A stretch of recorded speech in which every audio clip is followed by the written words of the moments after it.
Hey everyone, and welcome back to another explainer. I am so thrilled to have you here. If you're the kind of person who loves seeing how the giant puzzle pieces of human history all fit together, well, you're in the absolute perfect place. Today we're trying something a little different and honestly incredibly fascinating. Instead of focusing on just one era or a single historical figure, we're going to trace the entire evolution of human civilization. The macro shifts, the defining moments, the whole shebang, all through the lens of one single date, August 19th. It's kind of a mind-bending question, right? I mean, think about it for a second. How is it actually possible that thousands of years of our progress, our darkest tragedies, and our absolute greatest technological triumphs all share this exact same spot on the calendar? By treating August 19th as a sort of temporal time machine, we get this incredibly unique, cross-sectional view of our world's history. We literally get to watch human civilization grow up. So here is our roadmap for today. First up, Antiquity to Middle Ages. 2. Empires and revolutions. 3. Global conflicts. 4. The space age begins. And finally, number 5, the modern world. Okay, let's dive into this. Section 1. Antiquity to Middle Ages, the foundations of civilization. Let's anchor ourselves way back in this early epoch. On August 19, 295 BC, the very first temple to Venus, the Roman goddess of love and beauty, was dedicated by Quintus Fabius Maximus Scurgus. Fast forward to 43 BC, and we see some pretty intense political maneuvering in Rome. Then, jumping to 1153, Baldwin III of Jerusalem captures Ascalon after a grueling 6-month siege. And moving up to 1504, we've got the Battle of Knockdoe in Ireland, where the Hiberno-Norman de Burghs and Cambro-Norman Fitzgeralds violently clashed. Let's actually look a little closer at that 43 BC event, because it's fascinating. In the wake of Julius Caesar's murder, his nephew and heir, Octavian, didn't exactly just politely ask for power. He used the direct threat of military force to compel the Roman Senate to elect him consul. This just brilliantly illustrates the raw, forceful nature of political ascension back then. Power was taken, not given. Military might was literally the ultimate political currency. So, as we leave the Middle Ages in the rearview mirror, we really have to ask ourselves, how exactly do we make the jump from this slow march of ancient conquests and medieval sieges to a rapidly expanding, media-driven, industrialized world? What does that transition actually look like on this specific day in history? Section 2. Empires and Revolutions, the shift to nations and innovations. Now we enter the age of global exploration, shifting borders, and that incredible spark of industrialization that changed absolutely everything. And you'll notice, things start accelerating dramatically. In 1692, we see the tragic executions during the Salem witch trials. By 1745, Prince Charles Edward Stuart raises his standard to kick off the Second Jacobite Rebellion. But then, look at the 19th century. In 1839, the photographic process is announced, and in 1848, the New York Herald breaks the news of the California gold rush to the East Coast. We are seeing a stark, massive jump from superstition directly into modern media and expansion. To really wrap our heads around this societal evolution, just compare these two moments side by side. On one hand, August 19, 1692. You have the dark, societal paranoia of Massachusetts leading to the execution of Martha Carrier, John Proctor, and others for witchcraft. On the other hand, fast forward just over a century and a half later to August 19, 1839. The French government fully embraces the Enlightenment by giving Louis Daguerre's photographic process as a gift, quote, free to the world. We literally moved from executing people out of fear of the unknown to freely sharing revolutionary technology to capture reality. But here's the catch. As our technology and media accelerated, so did our capacity for destruction. The 19th century gold rushes and inventions fueled these massive empires, which naturally leads us to wonder, how did this incredible industrial age set the stage for the unprecedented global war we were about to walk right into? Section 3. Global conflicts, the dark escalation of the 20th century. All right, stepping into the 20th century, we hit what is undeniably the darkest, yet technologically the most explosive era of our journey. The world becomes entirely interconnected, but unfortunately primarily through conflict.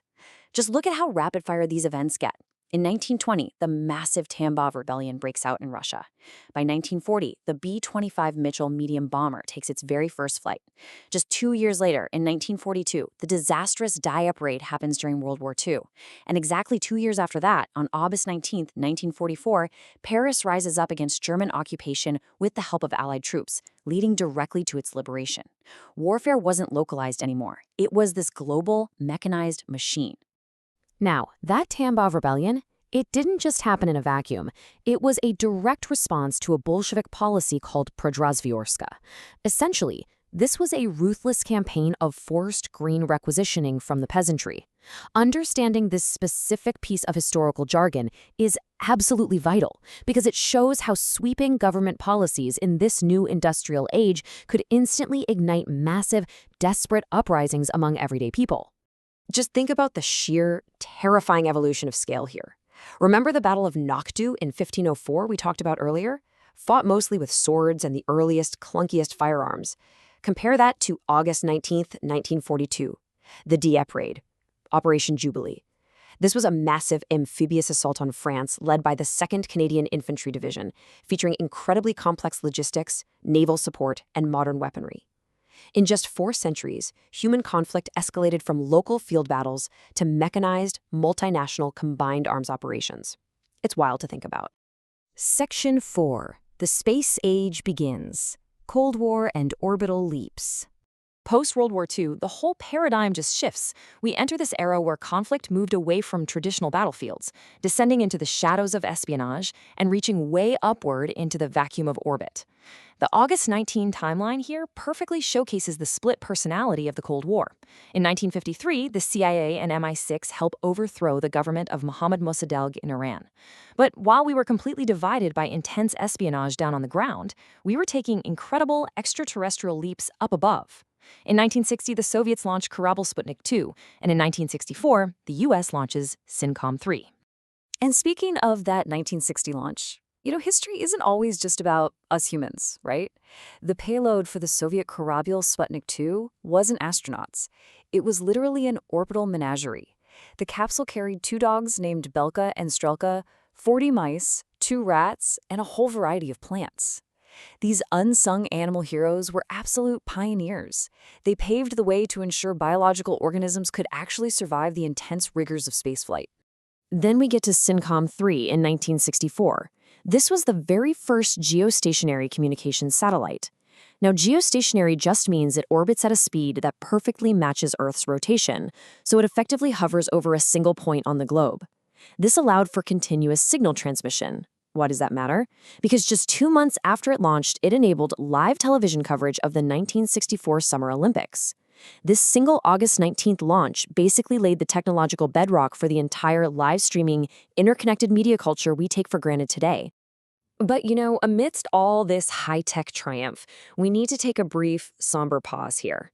Even as we were conquering space and building global communications, nature remained a devastating force. On August 19, 1955, severe flooding caused by Hurricane Diane claimed 200 lives in the northeast United States.